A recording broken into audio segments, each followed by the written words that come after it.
Pasiyentimiz 4 yaş 8 aylıqdır. Çəkisi 15 kiloqramdır. Biz öncə müayinə etmişdik pasiyenti və pasiyent heç cürə ayıq vəziyyətdə müalicəyə tabe olmadığı üçün biz sedasiya üsulu ilə müalicəni seçdik. Sedasiya üstünlüklərindən biri də odur ki, bir gəlişə çox iş görmək mümkündür. Və sedasiyadan sonra ayıldıqda və uşaq heç birini xatırlamır və növbəti seanslarda hətta özünün gəlib müalicəyə icazə vermə ehtimalı yüksəkdir.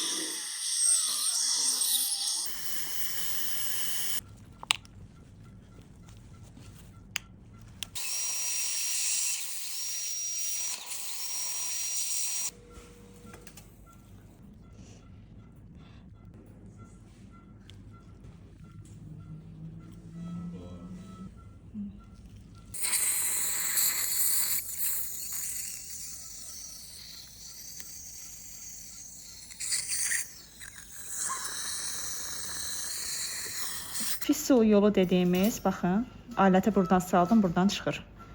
Yəni diş ilə diş əti arasında belə bir boşluq var idi və oradan yol var idi və oradan iltihab dişdən bura doğru gəlmişdi. Biz ona görə çəkdik bu dişi.